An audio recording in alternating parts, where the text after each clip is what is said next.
After years of ignoring the linebacker position, finally, I could say the Eagles are stacked.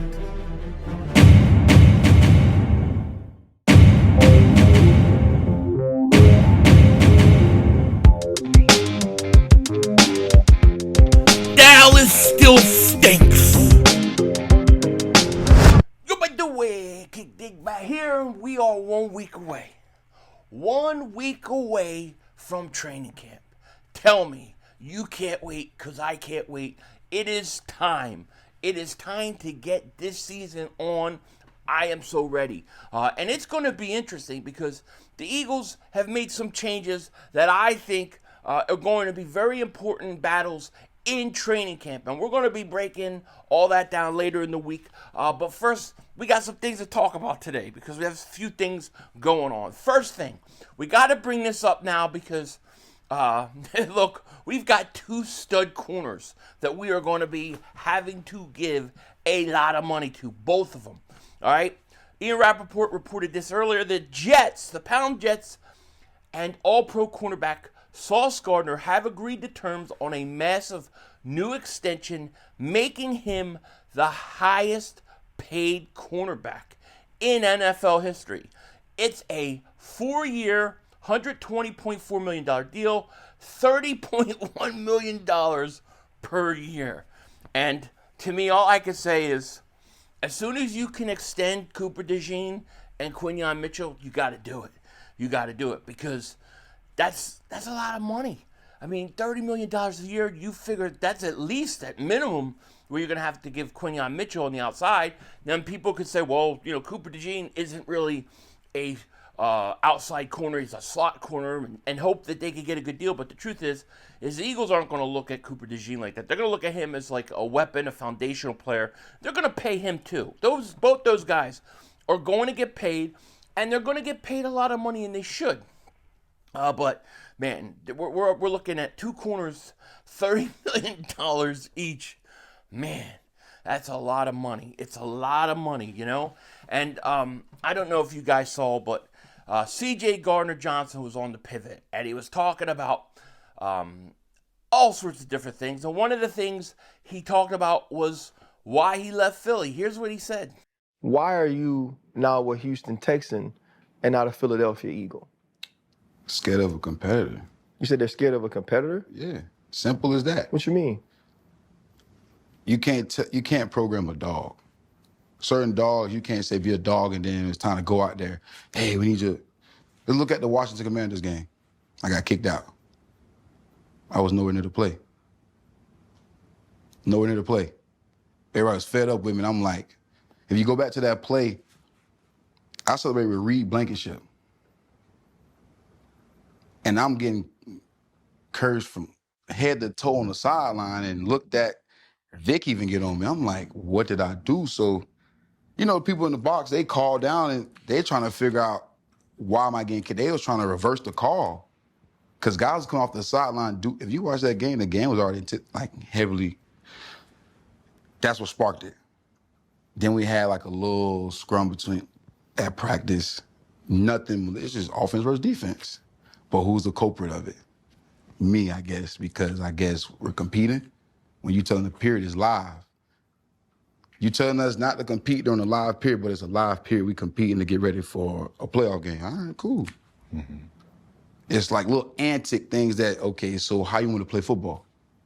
Or you want me to be a leader and outspoken, but then you want me to sit back and just, I'm cool with taking the back seat, but I'm not cool with little things like, okay, I'm misled. I'm confused. I don't understand what you want me to do.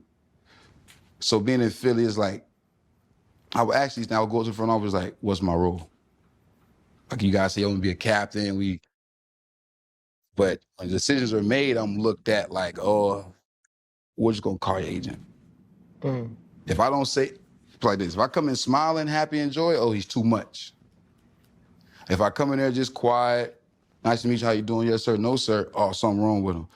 And so that's two-faced. Well, I don't know how to play it because even when I'm mellow tone, it's just a problem. I don't cause no problems. Mm-hmm. There's nowhere been in the locker room where I had a single issue with a teammate. shout out to the Pivot Podcast.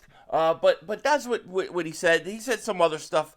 I'm not going to play a bunch of his clips. All I'm going to say about the Cjgj Gardner-Johnson thing, and this is really, I hope the last that we're going to speak of it. I guess we'll bring it up if we have a real problem at safety during the year. But I think ultimately the reason why he left is I just think there were people within the organization that didn't want to deal with him.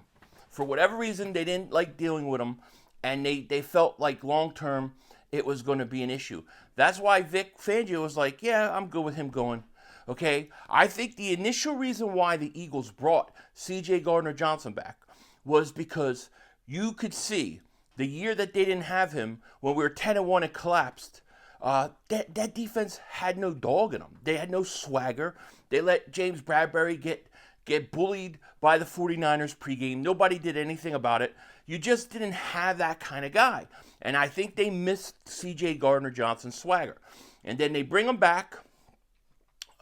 He is who he is. And I love him as a player. I love that type of player. I think you need multiple players like that on your team at all times. But I think during the course of this past season, I think we saw other guys kind of have that swagger and kind of develop that themselves.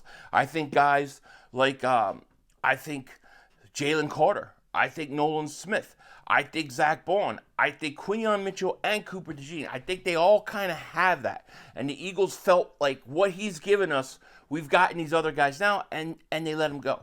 Now, I would never have let him go, okay? I would never have let him go, but it is what it is, okay?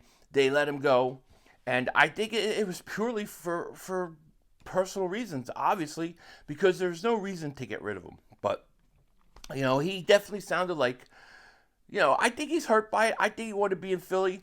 I think he was confused by it. And you know, I think the salary cap reasoning why the Eagles give really isn't what it is.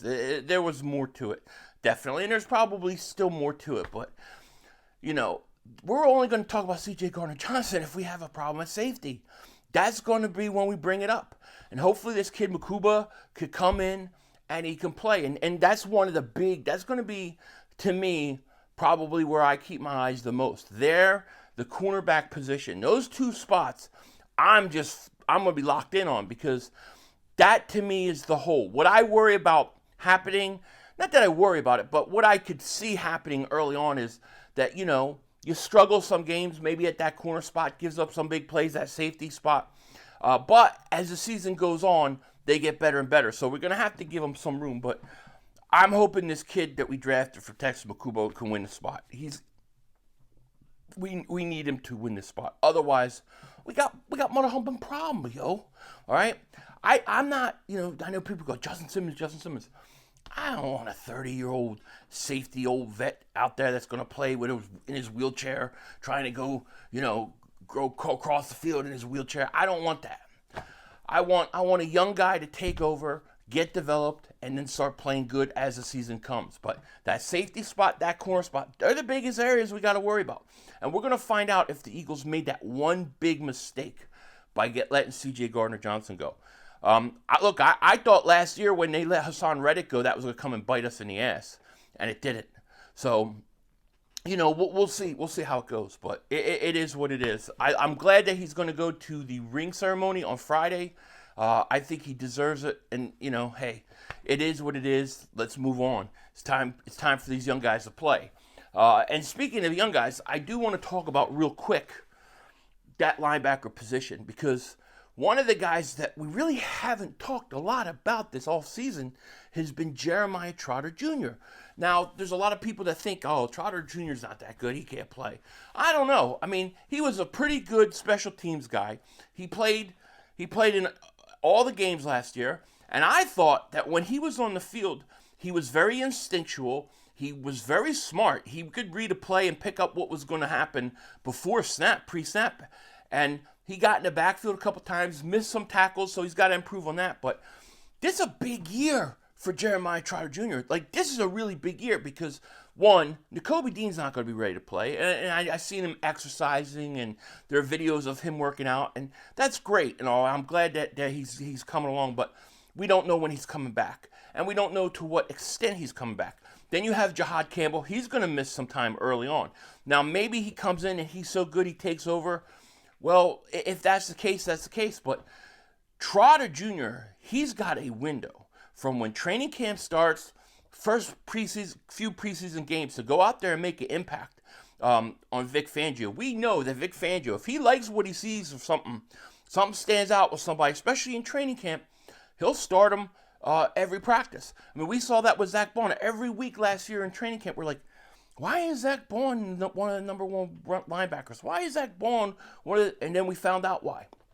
So, same thing with Trotter Jr. Trotter Jr., this is his play. He gets to try to make a play right now. And look, I can't remember the last time the Eagles were so deep at linebacker. I guess we'll go back to like Seth Joyner, Byron Evans, Jesse Small, and then William Thomas coming off the bench. Those were some good linebackers. So the Eagles are stacked at linebackers. For the first time in a long time, they've got good linebackers. Their oldest linebacker, Bond's like 28. They're young. They're talented. And I think Trotter Jr. needs to go out and establish himself and make it hard for Jihad Campbell to win that job. That's what I want. And if he overtakes him at some point, even better. But Trotter Jr. is going to surprise a lot of people. I promise you, he's a lot better than people think. With that said, take care. Talk to you later. Of course, don't be a dingbat. Remember, Howie Vision, baby. We're all just living in it.